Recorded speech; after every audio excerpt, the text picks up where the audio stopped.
Assalamualaikum warahmatullahi wabarakatuh. Selamat sore anak-anakku semuanya.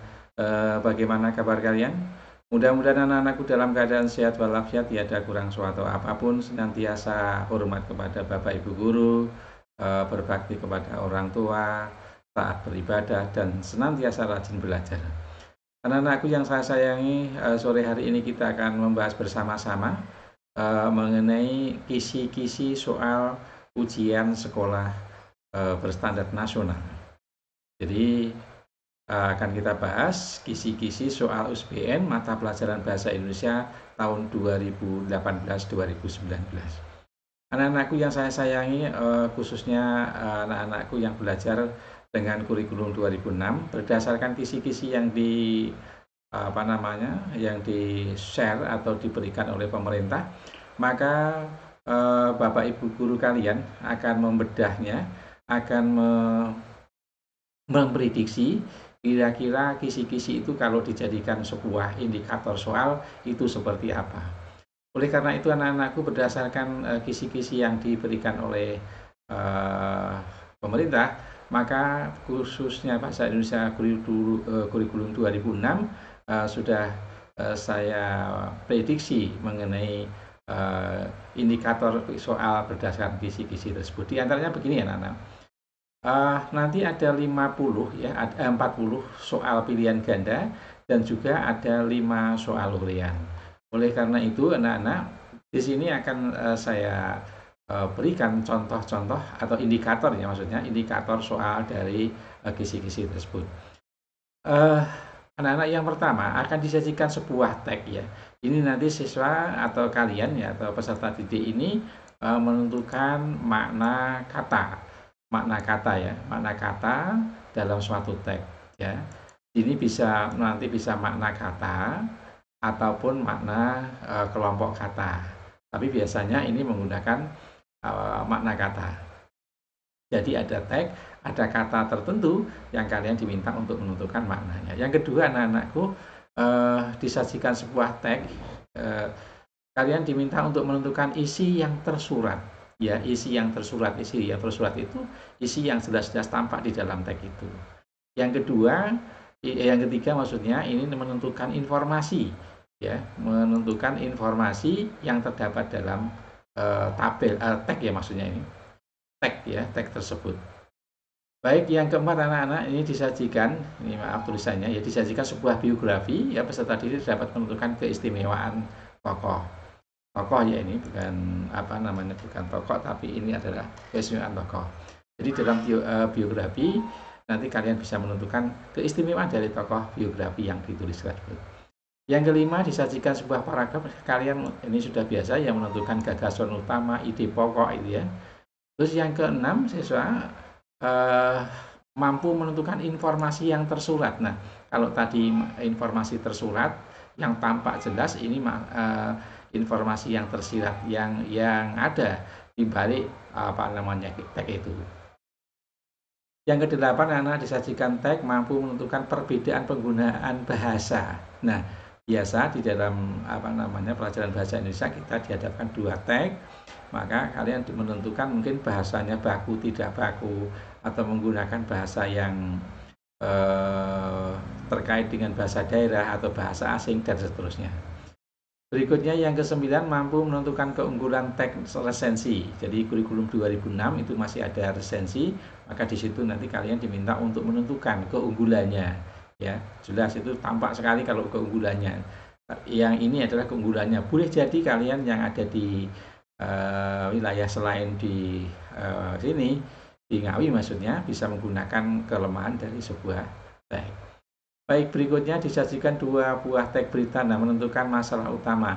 Jadi ada dua tag berita, kalian diminta untuk menentukan mungkin perbedaannya atau mungkin persamaannya atau mungkin isi dari kedua tag tersebut. Yang ke-9 ini ada tadi sudah ya resensi ya, disajikan maksudnya yang nomor 10. Disajikan tag berita tadi menentukan masalah utama kedua tag tersebut. Nomor 11 ini mampu menentukan makna kata dalam teks cerpen. Nah, ini kalau tadi yang atas tadi makna makna kata dalam sebuah kalimat ini dalam suatu cerpen. Baik, nomor 11 ini makna yang tersirat dari sebuah cerpen. Yang kemudian yang nomor 13 menentukan setting dalam teks cerita. Setting ya, ini setting tempat, suasana, ataupun mungkin setting waktu.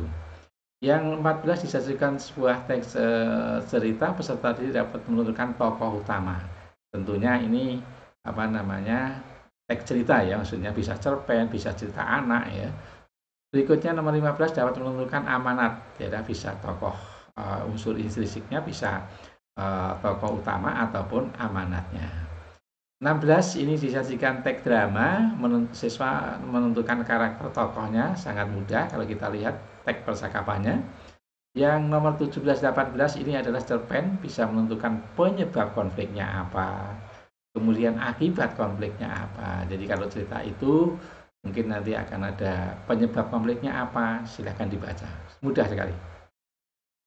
Terus kemudian nomor 19 makna tersirat dari satu sel puisi. Nah, kalau tadi ada makna tersirat dan tersurat dalam sebuah teks, kalau ini adalah makna yang tersirat dalam sebuah puisi.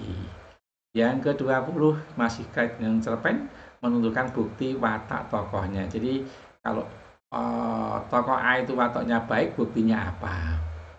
Nomor 21, ini bisa memberikan komentar. Coba apa isi cerpen tersebut, maka kalian diminta untuk menentukan komentar yang sesuai dengan teks cerpennya. Kemudian mampu membuat sinopsis atau ringkasan sebuah cerita. Nomor 23, mampu menentukan kata yang tepat untuk ini ada kalimat yang rumpang ya. Kalian diminta untuk menentukan kata yang sesuai. 20 di ada teks pengumuman juga rumpang, kalian melengkapinya.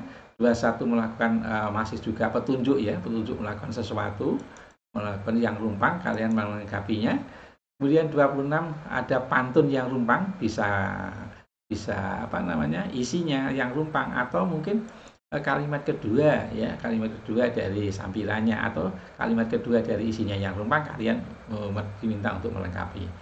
29 ada teks wawancara, ini menentukan teks tersebut menjadi membuat ya ini ya, memilih teks wawancara itu. Kalau di situ ada teks wawancara kemudian dibuat dalam bentuk narasi itu seperti apa. Jadi esensinya jangan merubah isinya ya, walaupun kalimatnya tadi dari bentuk percakapan dibuat menjadi teks narasi. 30 identitas buku, ini masih terkait dengan resensi, maka di situ ada mampu menentukan perubahan identitas buku tersebut dalam sebuah resensi ya. Ini disajikan identitas buku, siswa menentukan perubahan identitas dalam sebuah resensi. Nomor 32 ini disajikan sebuah surat dinas ya, kalian menentukan penulisan yang benar dari surat dinas tersebut, bisa alamat surat ya, bisa kop suratnya, bisa isinya, atau mungkin juga bisa tanggal penulisan suratnya.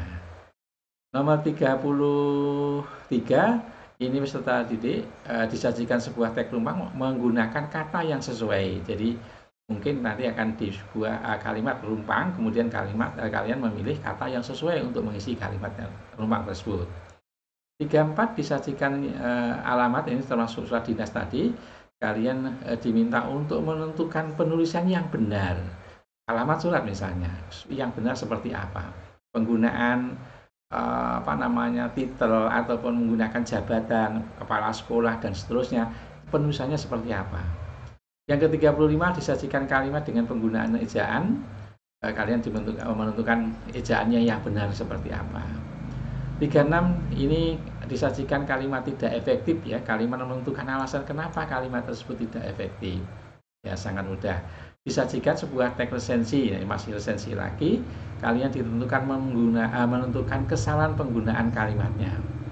Jadi kalau resensi nanti pasti di situ ada urutannya yang sehingga ada beberapa kata atau kalimat ya yang mungkin nanti akan sumbang. Berikutnya disajikan ini ada surat pribadi ya, yang salah tanda bacanya, kalian diminta untuk menentukan penulisan kata yang benar. Jadi ada surat pribadi tadi, ya walaupun di atas ada surat resminya. Nomor 39, disajikan sebuah kalimat peserta didik dapat melakukan perbaikan ejaan. Mungkin di situ akan ada ejaan yang salah dalam satu kalimat tersebut, sehingga kalian diminta untuk melakukan perbaikan. Yang ke-40, disajikan kalimat peserta didik dapat menentukan disajikan sebuah kalimat, peserta didik dapat menentukan alasan kesalahan penggunaan tanda bahasa yang ada dalam kalimat tersebut. Mungkin titik komanya, mungkin titik duanya, atau mungkin tanda baca yang lain yang salah. Itu kemungkinan kalian akan bisa melihat kalimat yang ada tersebut. Baik, soal uraiannya anak-anakku, nanti ujian sekolah berstandar nasional juga ada uraiannya. Contohnya saja begini anak-anak, indikatornya maksudnya disajikan teks resensi buku ya, siswa dapat menentukan ini kelebihannya dan kekurangannya. Mungkin nanti akan ditentukan mungkin 2 kelebihan dan 2 kekurangannya kalau dalam soal itu. Kemudian yang ke-42, siswa disajikan sebuah teks cerpen mampu menentukan watak tokoh. Watak tokoh, tentu ini watak tokoh nanti akan disertai dengan bukti teksnya. Kalau dia baik itu teksnya seperti apa. Kemudian berikutnya disajikan sebuah ilustrasi, peserta didik dapat mengubah berbagai teks dalam berbagai konteks. Misalnya begini, ada satu teks tadi di atas sudah pernah ada, yaitu teks wawancara. Kemudian kalian diminta untuk membuat teks narasi berdasarkan wawancara tersebut. Atau dalam bentuk drama merubah menjadi teks narasi yang berbeda. Ini ya, dan sangat berbeda tergantung pada Bapak Ibu guru yang akan membuat soal. Berikutnya yang ke-44, disajikan kalimat penggunaan kata-kata yang salah. Siswa dapat menyuntingnya, mungkin seperti kata resep, kata apotek atau apotik dan seterusnya. Nanti kalian diminta untuk membenahinya. Yang ke-45, disajikan 2 kalimat penggunaan tanda bacanya salah, siswa dapat memperbaiki kesalahannya. Mungkin ya anak-anak yang keempat ini semuanya ini adalah sangat tergantung pada Bapak Ibu guru kalian yang ada di sekolah. Baik anak-anakku yang saya sayangi, itu yang dapat saya sampaikan pada sore hari ini. Selamat belajar.